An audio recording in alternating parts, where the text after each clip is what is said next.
पहले मेरे मन में भी ये सवाल थे कि आखिर श्री कृष्ण राधा जी को छोड़कर क्यों चले गए थे। जब उनसे प्रेम किया तो उनसे विवाह क्यों नहीं किया।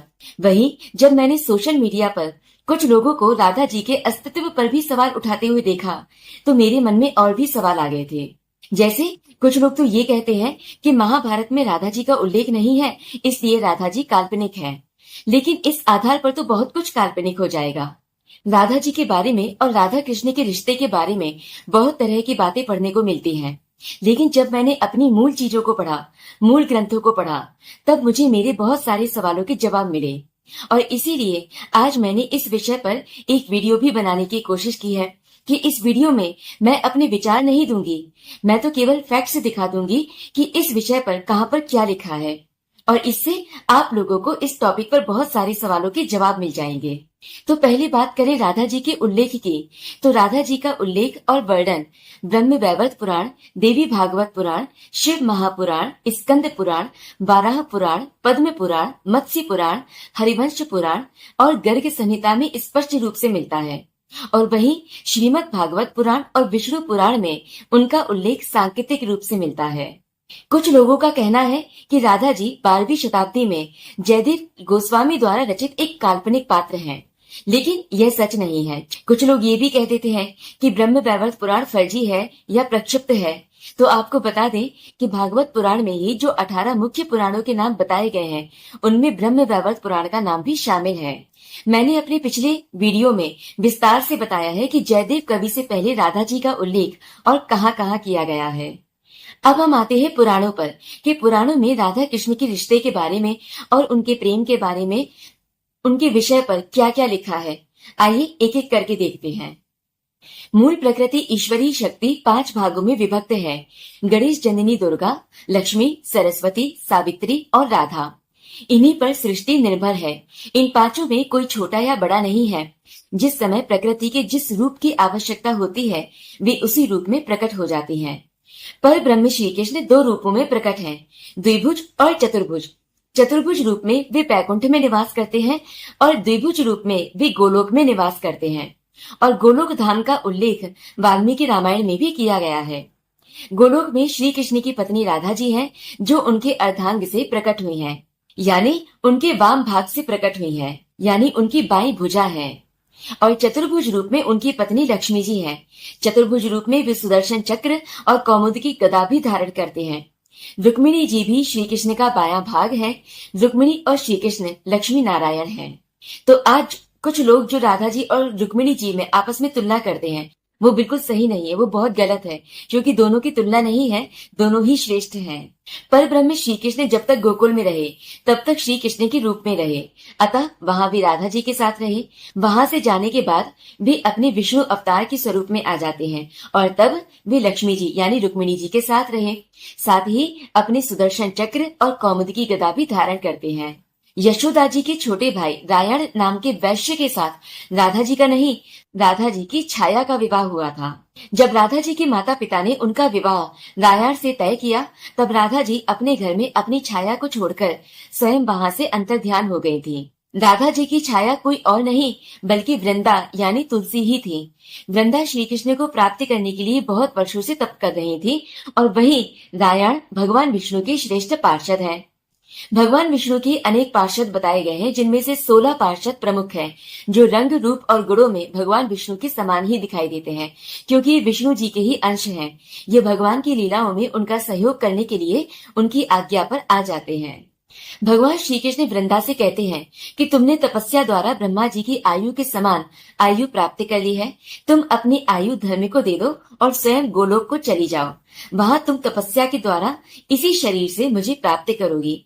गोलोक आने के पश्चात 12 कल्प में तुम वृषभानु की कन्या राधा जी की छाया भूता होगी।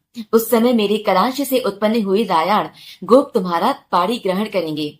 फिर रास लीला के अवसर पर तुम गोपियों और राधा जी के साथ मुझे प्राप्त करोगी। जब राधा जी की छाया वृंदा का विवाह रायण से हो रहा था, तब ब्रह्मा जी ने वृंदावन में वास्तविक राधा और श्री कृष्ण का विधिवत विवाह कर दिया। दोनों के विवाह के बाद छाया भूता राधा यानी वृंदा रायण के घर में और वास्तविक राधा श्री कृष्ण के वक्ष स्थल में निवास करती थी। महारास लीला राधा कृष्ण जी के विवाह के बाद हुई थी।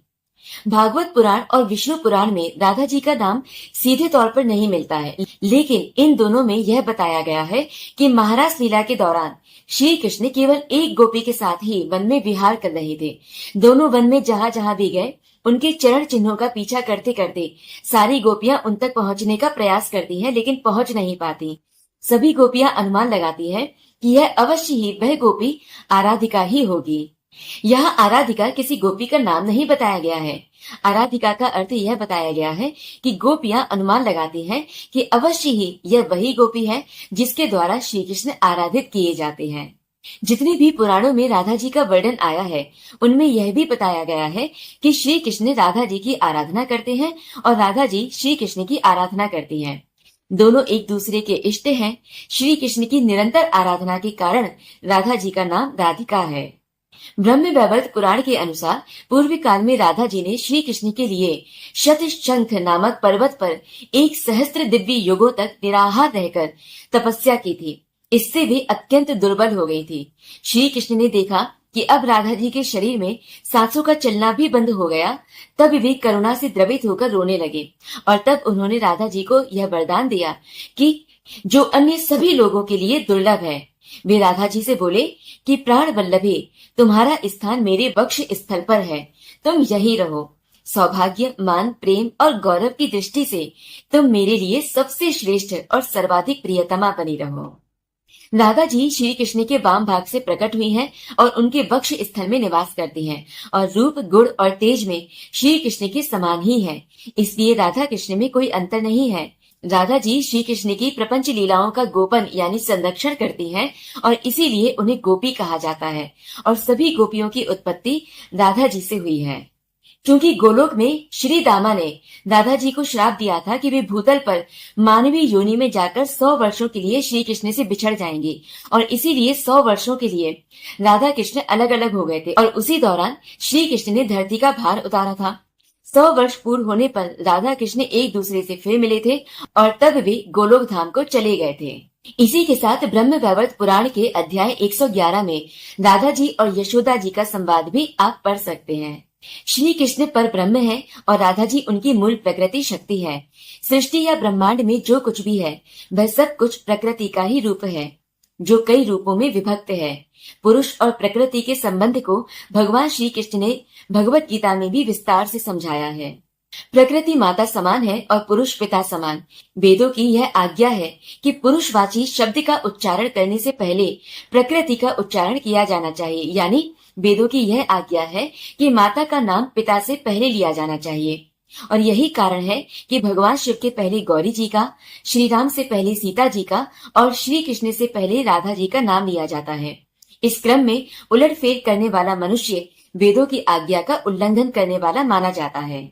जैसे पुरुष अपनी पत्नी की रक्षा करता है, उसका श्रृंगार आदि करता है, उसी प्रकार ईश्वर यानी श्री कृष्ण अपनी प्रकृति यानी राधा जी की रक्षा करते हैं, उसका श्रृंगार यानी उसी व्यवस्थित करते रहते हैं। यही संबंध शिव पार्वती जी और राम सीता जी का भी है। जैसे शिव तांडव स्तोत्र में बताया गया है कि पति के रूप में भगवान शिव बड़ी निपुणता से अपनी लीला संगिनी गिरिराज नंदिनी का श्रृंगार कर रहे हैं। वस्तुतः उनके इस श्रृंगार से जुगल तत्व की एकता परिलक्षित होती है। दिव्य प्रकृति शिव की गृहिणी है। धरा धरेंद्र नंदिनी प्रकारांतर से धरित्री है। अतः पार्वती जी को सजाते हुए शिव प्रकारांतर से धरा को यानी प्रकृति को सजा रहे हैं, उसमें चैतन्य फूंक रहे हैं। इसीलिए उन्हें प्रकल्पनाक शिल्पी भी कहा गया है। पुरुष और प्रकृति को लीलाएं रचाकर भक्तों का उद्धार करने में रस यानी आनंद आता है और इसीलिए उनकी लीला को रास लीला कहते हैं।